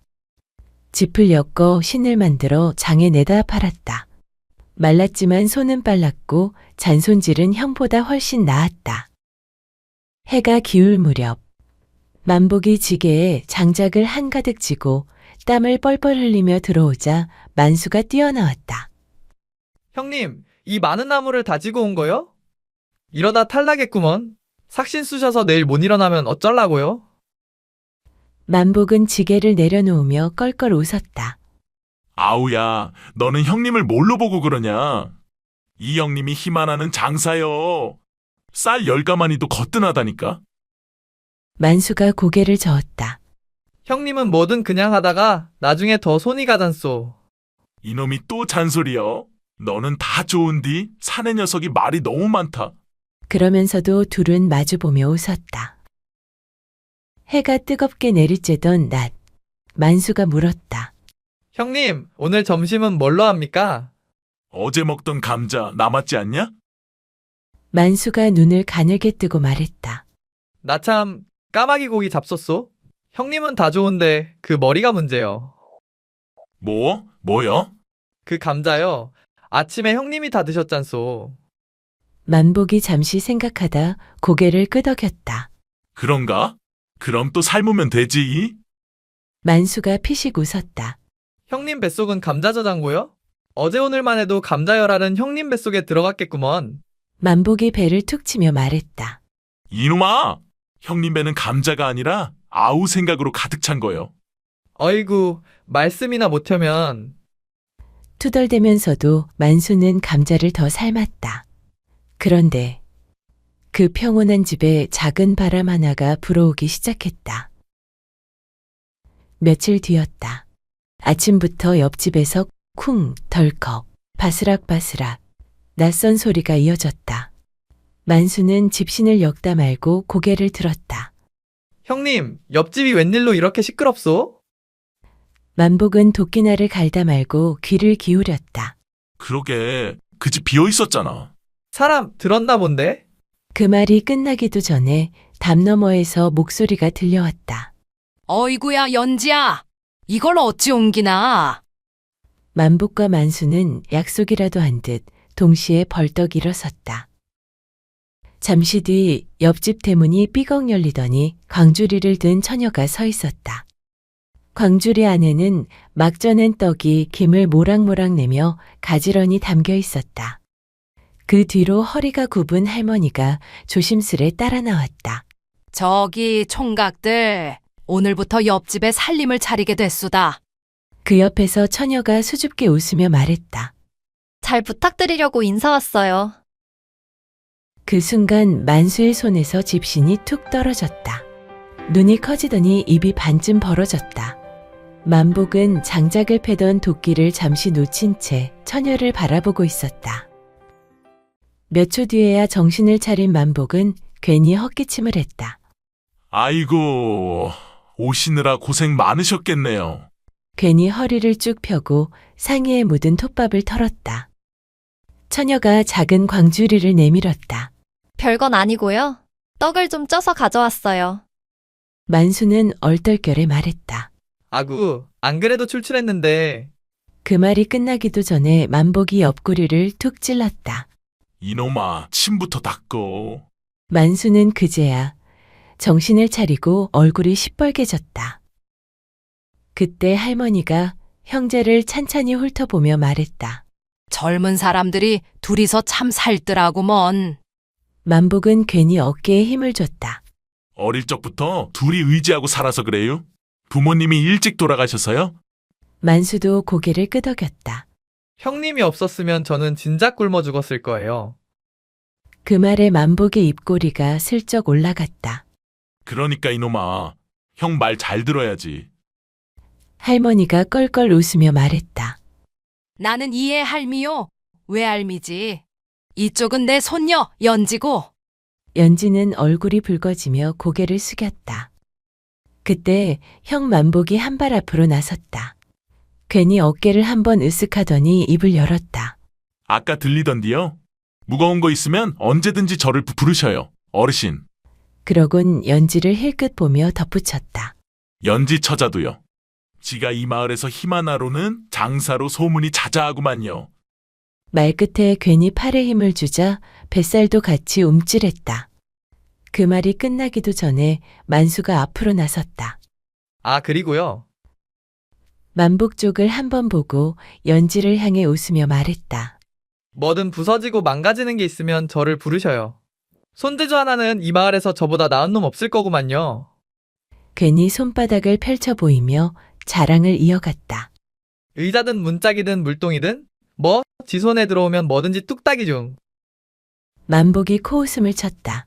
힘도 안 쓰는 일은 입만 살아서는 안 되는 거요. 힘이 세면 뭐합니까?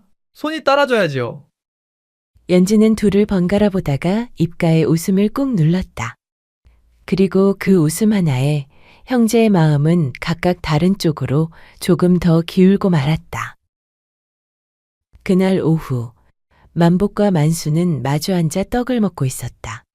만복이 떡을 한 입 베어 물며 말했다. 아따, 이 떡 쫄깃한 게 기가 막히네. 그러다 만수를 힐끗 보았다. 근데 너는 그 연지 처자한테 어찌 그리 눈을 못 떼냐? 만수가 들킨 사람처럼 고개를 돌렸다. 아니, 형님은 뭘 또 그런 걸로. 이놈아, 아까는 집신도 떨어뜨리더만. 아니, 그건 손에 힘이 풀려서 그런 거지요. 그래? 형님 눈에 마음이 먼저 풀린 것 같던디? 만수는 괜히 떡만 씹었다. 형님도 괜히 헛기침 하시던디요? 나서서 힘 자랑은 또 왜 한대요? 만복이 발끈했다. 뭐야? 도끼까지 놓치셨잖소. 그러다 둘은 약속이라도 한 듯 동시에 피식 웃었다. 잠깐의 침묵이 흐르고 그 침묵을 만복이 먼저 깼다. 근데 말이다. 연지 처자 인물이 참 곱긴 곱더라. 그 말에 만수는 대답 대신 허공을 멀뚱히 바라보다가 입꼬리를 슬쩍 올렸다. 형님, 내가 18해를 살면서 말이요. 만복이 힐끗 쳐다봤다. 뭐요? 그리 이쁜 처자는 처음 봤다니까요. 피부는 비단결같이 곱고 입술은 앵두마냥 어찌나 빨갛던지. 말을 마치고도 만수는 한참을 더 허공을 보고 웃고 있었다. 만복이 혀를 찼다. 아이고야, 이놈 넋이 아주 단단히 나갔네. 안 나간 척 하려고 했는데 눈이 말을 안 듣는 걸 어째유? 그러다 집신이 아니라 네 혼까지 엮어 팔겠구먼. 만수가 멋쩍게 웃었다. 형님은 안 그렇소? 만복은 대답 대신 떡을 하나 더 집어들었다. 떡이나 먹어라. 말 많아지면 속 많아해진다. 하지만 떡을 씹는 만복의 시선도 자꾸만 옆집 쪽으로 흘러가고 있었다. 그날 밤 형제는 아무 말도 하지 않았지만 둘의 마음 속에는 같은 얼굴이 각각 다른 이유로 남아 있었다. 며칠 뒤 아침이었다. 닭이 울기도 전 부엌에서 들기름 달구는 냄새가 먼저 퍼졌다. 이불 속에서 몸을 뒤척이던 만복이 코를 벌름거리며 중얼거렸다. 만수야, 이 집에 아침부터 잔치 벌일 일 있냐? 부엌으로 나가보니 만수는 아궁이 앞에 쪼그리고 앉아 나무로 만든 강판에 감자를 문질러 갈고 있었다. 뭘 그리 새벽부터 긁어대냐? 감자전 부치고 이슈? 감자전은 웬일이요? 만수는 갈아놓은 감자를 배보자기에 올려 꾹꾹 눌러 물기를 짜며 말했다. 사람이 얻어먹기만 하면 쓰겄어요? 떡도 얻어먹었고 고맙기도 해서 옆집 어르신이랑 연지 처잡게 조금 갖다 드리려고요. 만복은 반죽 그릇을 흘끗 보았다. 근데 손작은 네가 웬일로 이렇게 많이 만들었냐? 나눠 먹으려면 넉넉해야죠. 만복이 코웃음을 쳤다. 아이고, 이놈 봐라. 감자전이 아니라 마음을 한 사발 붙였구먼. 그러더니 툭 던졌다. 내가 갖다 줄 텐께 이리 줘봐라. 만수가 눈을 치켜떴다. 아니, 지가 만들었는데 형님이 왜요? 내가 형님 아뇨? 형이면 다요? 다지. 그럼 감자도 형님이 갈지 그랬슈. 둘은 감자전 앞에서 전보다 더 뜨겁게 티격태격했다. 그때였다. 담 너머에서 갑자기 거친 목소리가 들려왔다. 이러지 마시오. 곧이어 연지의 다급한 외침이 이어졌다. 손 놓으세요. 제발 놓으시라니까요. 만복과 만수는 말이 끝나기도 전에 약속이라도 한 듯 동시에 밖으로 뛰쳐나갔다. 부엌에는 막 부쳐낸 감자전만 뒤집히지도 못한 채 조용히 식어가고 있었다. 연지의 다급한 소리에 형제는 담을 넘어 마당으로 뛰어들었다. 마당 한가운데 낯선 사내 둘이 서 있었다. 한 사내는 연지의 손목을 움켜쥐고 있었고 다른 한 사내는 팔짱을 낀 채 비웃고 있었다. 제발 이러지 마시오. 할머니가 떨리는 목소리로 애원했다. 빌린 돈도 다 갚고 이문도 더 얹어줬잖소. 그러자 사내가 코웃음을 쳤다. 할매, 내 장부엔 아직 반도 안 갚은 걸로 돼 있어. 사내는 한 걸음 다가서며 말을 이었다. 말도 없이 거처를 옮기면 우리가 모를 줄 알았어? 할머니는 분을 이기지 못하고 소리쳤다. 이 나쁜 놈들아! 어찌 사람을 이리 몰아세우느냐? 붙잡힌 연지가 몸부림치며 외쳤다. 이 손 놓으세요. 놓으시라니까요. 그때였다. 어이, 좋은 말 할 때 그 손 놓지. 만복이 낮게 말하며 마당으로 들어섰다. 만수도 한 발 뒤에서 멈춰섰다. 사내들이 고개를 돌렸다. 뭐요? 너희는? 만복이 한 걸음 더 다가섰다. 어디서 사람 손목을 잡고 이리 난리를 치는 거요? 붙잡고 있던 사내가 비웃듯 말했다. 빚 받으러 왔을 뿐이요. 우리 일에 끼어들지 말고 물러서시오. 만수가 이를 악물고 말했다. 빚이면 말로 해야지. 이게 무슨 짓입니까? 다른 사내가 콧방귀를 뀌었다. 말로는 다 했지. 이제는 몸으로 받을 차례요. 그 말에 만복의 얼굴이 굳었다. 이놈, 지금 그 말이 사람 말이요? 사내가 한 발짝 다가서며 말했다. 그럼 네가 대신 갚든가. 마당에 잠시 숨막히는 정적이 흘렀다. 그 돈 얼마요? 만복이 물었다. 사내가 금액을 불렀다. 생각보다 훨씬 큰 돈이었다. 만수의 얼굴이 순식간에 하얘졌다. 할머니는 고개를 떨궜다. 만복은 잠시 말이 없더니 입을 열었다. 그 돈 내가 갚겠소. 형님. 만수가 놀라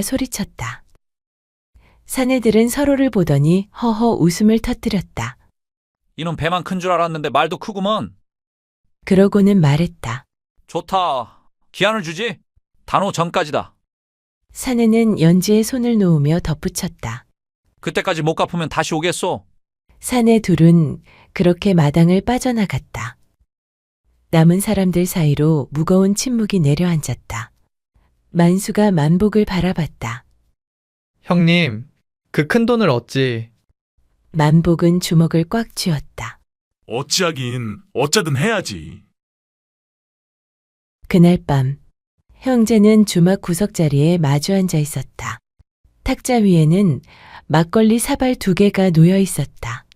평소 술을 입에 대지 않던 만복이 이날은 말없이 사발을 비웠다. 만수가 먼저 입을 열었다.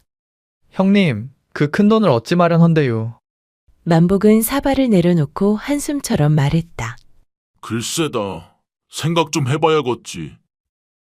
그때 주막문이 열리며 낯익은 사내 하나가 들어왔다. 같은 고을에서 자란 병수였다. 병수는 형제를 보더니 탁자 위 사발을 힐끗 보고 웃었다. 만보가, 네가 웬 막걸리여? 그러더니 고개를 갸웃했다. 술은 냄새만 맡아도 도망가던 놈이 오늘은 웬일이래? 만복은 쓴웃음을 지었다. 오늘은 좀 마셔야 할 일이 생겼어요. 병수는 잠시 둘의 얼굴을 번갈아 보다가 문득 손뼉을 쳤다. 맞다. 너 그 소문 들었는겨? 만복이 고개를 들었다. 무슨 소문? 병수가 목소리를 낮췄다. 이번 단오에 말이여. 고을에서 잔치를 벌인다네. 만복과 만수의 시선이 동시에 움직였다. 잔치요? 그래. 사람들 모아놓고 그 판에 씨름도 선다더만. 만복의 눈이 커졌다. 씨름판이요? 응, 제법 크게 벌인대. 병수는 사발을 내려놓으며 말을 이었다. 쌀도 걸렸고 은전도 몇 냥 나온다던디. 병수의 말에 만복과 만수는 눈이 휘둥그레져 서로를 쳐다봤다. 그게 참말이요? 큰 은행나무 옆에 사는 최대감 알제? 그 양반이 씨름을 워낙 좋아해서 상을 내걸었다더라. 그날은 대감이 직접 나와서 판도 본다던디. 잠시 침묵이 흘렀다. 만복과 만수는 서로를 바라봤다. 아무 말은 하지 않았지만 둘의 눈에는 같은 생각이 담겨 있었다. 만복이 천천히 입을 열었다. 단오가정이면. 만수가 조심스럽게 말을 받았다. 형님, 해볼 만한 거 아니에요? 만복은 사발을 밀어놓으며 고개를 끄덕였다. 해봐야지. 가만히 앉아있으면 아무것도 안 바뀌는겨. 단오를 앞둔 며칠 동안 만복은 새벽마다 산으로 올랐다. 지게에 통나무를 얹고 오르내리며 숨을 고르고 흙바닥에 발을 박은 채 통나무를 들고 허리로 버텼다. 장작을 패다가도 허리를 굽혀 힘을 모아들었다. 놓기를 반복했다. 만수는 곁에서 물동이를 들고 서 있었다. 형님, 발 좀 벌리슈. 지금은 힘 말고 버티는 게 먼저요. 만복은 숨을 몰아쉬며 퉁명스럽게 말했다. 말은 그럴싸운디. 네가 해보면 알겨. 나 힘들어 죽겠다 만수야. 그날 아침이었다. 훈련을 마치고 돌아오니 마당 앞에 연지와 할머니가 광주리를 들고 서 있었다. 안에는 식혜와 소박한 반찬거리가 담겨 있었다. 아침마다 산에 가시길래요. 땀 흘리시는데 빈속이면 안 될 것 같아서요. 만복은 어색하게 머리를 긁적였다. 아이고, 이런 걸 다. 고마워요. 만수는 광주리를 받아들며 웃었다. 이거면 형님, 오늘 힘 더 나겠구만요. 연지는 잠시 망설이다가 물었다. 근데요, 매일 새벽같이 어디를 그렇게 다니시는 거예요? 만수가 눈치를 한번 보더니 입을 열었다. 그게 사실은요. 형님이 단오날 고을에서 열리는 씨름판에 나가게 됐구만요. 연지의 눈이 커졌다. 씨름판이요? 예, 거기서 상이 좀 된다더라고요. 그 돈으로 연지 처자댁 빚도 갚을 수 있을지 몰라서요. 잠시 정적이 흘렀다. 연지는 말없이 만복을 바라봤다. 그의 등에는 아직 땀이 식지 않은 채 남아 있었다. 그래서 그렇게 무리를 하신 거였군요. 만복이 낮게 말했다. 해볼 만한 일이면 해봐야지요. 그날 이후였다. 새벽마다 연지와 할머니는 식혜와 주먹밥, 때로는 따뜻한 국 한 그릇을 들고 찾아왔다. 오늘은 이거 드시고 가셔요. 든든하게 드셔야 힘나죠. 만수는 옆에서 능청스럽게 말했다. 형님, 뒤에서 힘 실어주는 사람이 점점 늘어나는디요? 만복은 말없이 웃으며 고개를 숙였다. 연지는 그 모습을 보며 자신도 모르게 마음이 조금씩 기울고 있음을 느끼고 있었다. 힘 때문이 아니라 모른 척하지 않고 짊어지려는 그 사람의 태도 때문이었다. 그렇게 단오가 점점 가까워지고 있었다. 단오 전날 밤, 형제는 마루에 나란히 앉아 있었다. 한참을 말없이 있다가 만복이 먼저 입을 열었다. 만수야, 내가 괜히 나서는 거 아닌가 모르겠다. 만수가 고개를 저었다. 형님은 원래 그런 사람이유. 모른 채 지나가는 법이 없는 사람. 만복은 피식 웃었다. 지면 웃음거리 될 텐디. 뭐 지면 지는 거죠. 그래도 형님은 할 만큼 한겨. 만복은 하늘을 올려다보며 말했다. 내일은 끝장을 보자. 만수는 고개를 끄덕였다. 예, 끝장 봅시다. 단오날 아침, 고을 사람들은 큰 은행나무 아래로 몰려들었다. 씨름판이 서고 장정들이 하나둘 모여들었다. 만복은 허리에 맨띠를 고쳐 잡으며 숨을 고르고 있었다. 만수는 곁에서 조용히 말했다. 형님, 오늘은 힘 말고 중심이유.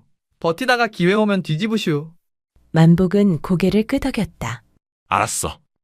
그때였다. 사람들 사이에서 웅성거림이 퍼졌다. 야, 저기 봐라. 용팔이 나왔다. 키가 크고 어깨가 문짝만한 사내 하나가 씨름판으로 걸어 나왔다. 팔뚝은 통나무 같았고 그림자마저 커 보였다. 만수가 침을 삼켰다. 형님, 이 일을 어쩐데요? 저거 소문으로만 듣던 용팔이 아니어유?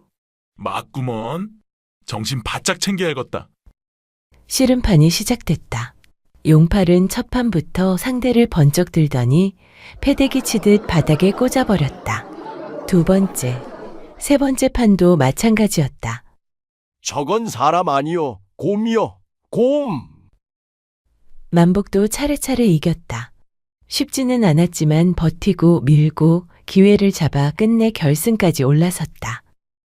그리고 마침내 씨름판 한가운데 만복과 용팔이 마주섰다. 용팔이 희죽 웃었다. 형씨, 몸집은 그럴싸한디 오늘은 여기까지요. 만복도 씩 웃었다. 말은 그만하고 잡아봅시다. 사람 만만하게 보다간 큰 코 다치는 수 이슈. 두 사람은 서로의 허리띠를 움켜쥐었다. 힘이 부딪히며 모래가 튀었다. 용팔이 거칠게 밀어붙이자 만복의 발이 버티지 못하고 뒤로 쓸리며 몸이 크게 휘청였다. 그 순간 만수가 다급하게 외쳤다. 형님, 버티슈. 지금은 버틸 때요. 그때 사람들 사이에서 연지의 목소리가 터져나왔다. 만복 오라버니, 힘내셔요. 만복의 눈빛이 달라졌다. 허리를 낮추고 발을 틀어박고 있는 힘을 모아 몸을 비틀었다. 쿵! 모래판이 울렸다. 넘어갔다. 뒤집기 한 판이네. 만복이가 용팔이를 이긴겨. 만복은 숨을 헐떡이며 일어섰다. 용팔은 모래를 털며 웃었다. 참말로 질 줄은 몰랐네. 그날 씨름판에서 받은 은전과 쌀가마를 장터에 내다 팔아 묵어있던 빚을 말끔히 치렀다. 그 뒤로 그자들은 다시는 고을에 얼씬거리지 않았다. 그날 밤 연지는 조심스레 만복을 불러냈다. 오늘 정말 고마웠어요. 잠시 머뭇거리다 작게 덧붙였다. 그리고 멋있었어요. 만복은 귀까지 빨개져 말을 잇지 못했다. 그때 부엌에서 나오던 만수가 대문 앞에 선 둘을 보고 걸음을 멈췄다. 잠시 하늘을 올려다보며 깊게 숨을 한 번 내쉰 뒤 능청스럽게 다가왔다. 어라? 둘이서 뭐 하세요? 그리고 힐끗 둘을 보며 웃었다. 가만 보니 이 판은 처음부터 형님 차지였구만요. 만복은 당황했고 연지는 얼굴을 붉혔다.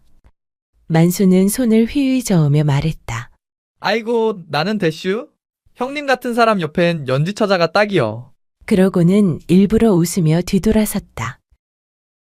그날 이후 옆집 처녀였던 연지와 만복은 서로를 의지하며 살아가는 한 쌍이 되었다. 만수는 여느 때처럼 형 곁을 지켰다. 그 집 형제 이야기는 단오날 햇살처럼 오래도록 따뜻했다.